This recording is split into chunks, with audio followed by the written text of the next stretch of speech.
Here's Mr. Rooster.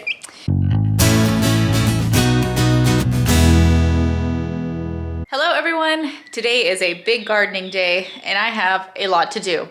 But first I have sort of a disappointing update on my seedlings. Everything was looking amazing up until the video where I thinned them out.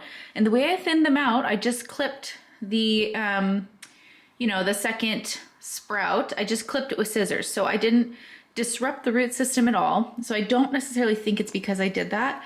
But after that, they all started struggling. So I don't know if that has anything to do with it. So everything started looking really wilty all of a sudden. Some things you can see look a little bit burnt. This guy's really struggling. I don't know what to make of it. For a while, I thought they were having dampening off issues, but they're not necessarily dying from the stem. So then I thought maybe they were too leggy.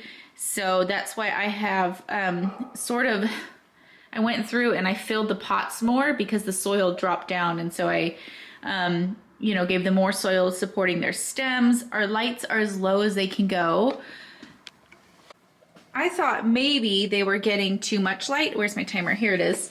So I took them off. I think they were only on 6-hour nights. And so I put them on, I think it's like 8 or 9 hour nights now. Same thing. This broccoli and cauliflower was doing amazing. I don't know if it just took them that long to start showing signs of stress from being transplanted. They're not dry. They look shrivelly and dry, but they're not dry. So I don't know. It looks like maybe there are a couple shoots that are vibrant. So that is a little disappointing. My whole goal this year is to learn. So, we'll get some plants, but I'm sure I'm going to learn a lot of hard lessons. And I'm just having a hard time figuring out what lesson I'm supposed to be learning. I wish I knew exactly what was going wrong. The next thing we had to do is get our asparagus in the ground. And this is really going to be a big experiment because you have to go so deep for asparagus that we were going really far into pretty thick, heavy clay. So I don't know. I don't know if it's actually going to come out. So my husband was kind enough to help me dig these trenches. We are doing the method where you cover them with a little bit of soil and then we're going to wait for it to come up and then put a little more soil over it and then keep doing that until we're back to ground level. And I did put a little bit of compost down in the trench first just because I felt so bad for these poor plants that they're going to have to try to root in this clay. So I don't know. We'll see if we get any. And then to plant them, I did soak them in water for a few hours first with the crowns out so that they don't get, the crowns don't need to get mushy or anything. And then I just stuck them in there and I've been checking them every day and so far nothing, but who knows? I'm going to give it some time and see what happens. Next, I can't believe I'm doing this, but I think I'm going to take up the landscape fabric, at least all of the landscape fabric that is going in between the rows. I will probably keep some around the outside of the garden, but it is kind of driving me crazy. It hasn't stayed down as well as I thought it would, and grass is creeping out from under the edges, so it's been really hard to maintain, and I can't cultivate next to it very well. So I'm going to test this row and see if it doesn't become a muddy mess, and so far so good. You can see here along the edge where the grass has been hiding, and that has been driving me nuts. Same over here. There's these little grass lines, and I don't want them to creep under into my beds indefinitely, So we'll see if this turns into a giant mud pit. Or not. Lastly, I've got this tarp out and I'm just gonna rotate it through here over the next few weeks and just kill off any of the remaining grass. We were pretty tired at this point in tilling the garden when we were doing it in the fall, and there is the most grass in this bed out of all the beds. So we're just gonna keep moving this through until we need it for planting. Good morning, everyone. Today I'm going to introduce you to our chickens.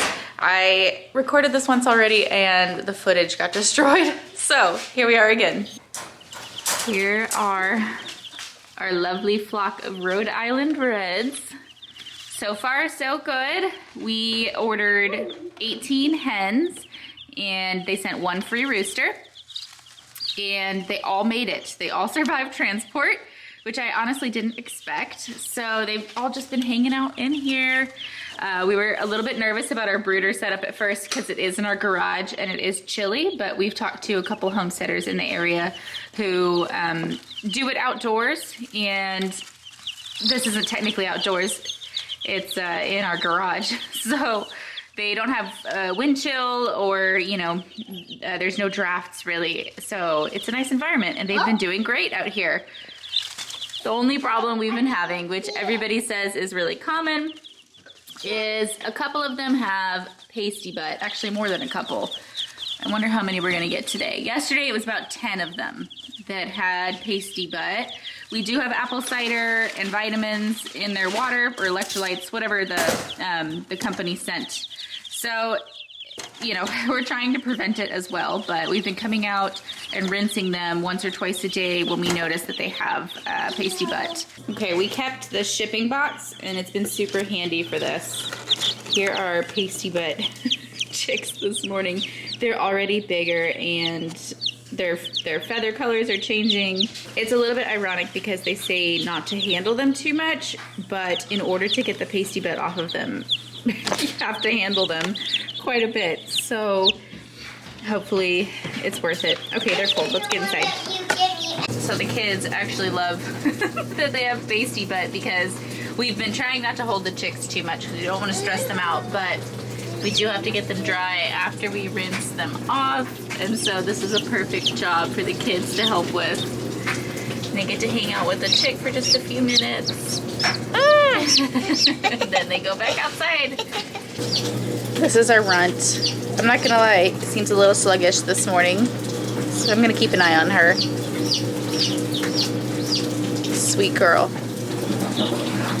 Okay, there's a lot of noise in this laundry room and the lighting's not great, but if you didn't know, pasty butt, chickens have a vent. It's basically their bottom.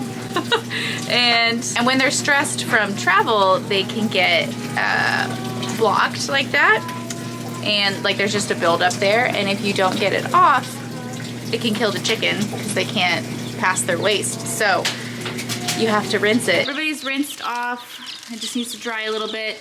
I read that you can dab olive oil around their vent to help them not have a buildup. But I've also read that if they look different, the other chicks will peck. So I only did it to 2 of them because I don't want to have to wash off a ton of olive oil if it's a bad idea.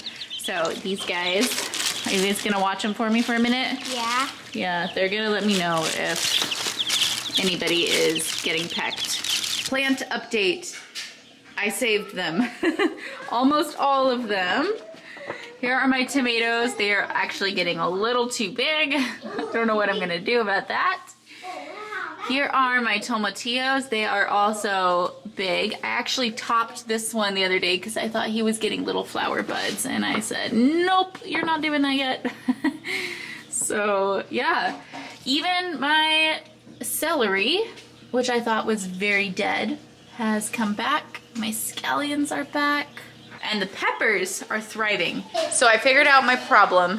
I was keeping the heat mats on all day long and all night long, like 24/7. I was keeping the heat mats on after germination because I was worried that they were going to be way too cold out here. So my peppers were thriving on that, but everything else was getting cooked. So as soon as I quit the heat during the day, I just put the heat on at night on really cold nights. And actually I haven't been doing it at all lately for them. It's like maybe high 40s, probably in the 50s in here in this little room. So no heat mats. And I also decreased the amount of light they were getting. I had them on 6 hours off only. And so I switched it to 8 hours. So yeah, less heat, less light. They were getting cooked and they're doing great now. to close out this vlog, I thought I would just bring you along. These chicks are now a couple weeks old. I've just come out here to check their waters. I have to come out multiple times a day because they are so sloppy. So in addition to their vitamin water, we've just got this plain water here with a little bit of apple cider, and they just make it a mess. We have a much better water system that is going to go in the coop, and I cannot wait until they're out of here, but we have a little ways to go still. So here are our little chicks. Let me see if I can introduce you to Mr. Rooster. Here's Mr. Rooster. I think we might just call him Mr. Roo. I don't know, unless somebody comes up with a better name.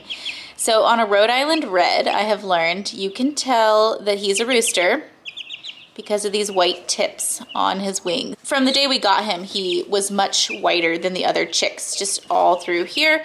And now as he started to get some of his coloring, he's lost some of the white fluff, but the whites on his wings has gotten much more pronounced. And he's funny too. His personality is different. You can tell when I hold him, he sticks his neck out like down. He's just much more of a fighter than the chicks are. Not the chicks, the hens. So anyway, let's pray he's nice. What do you guys think we should name him? Pikachu. Back you go, buddy. I like ladies. I like Rooster the Rooster. Okay. Yeah. Thank you all so much for joining. I'll see you in the next video. Bye-bye.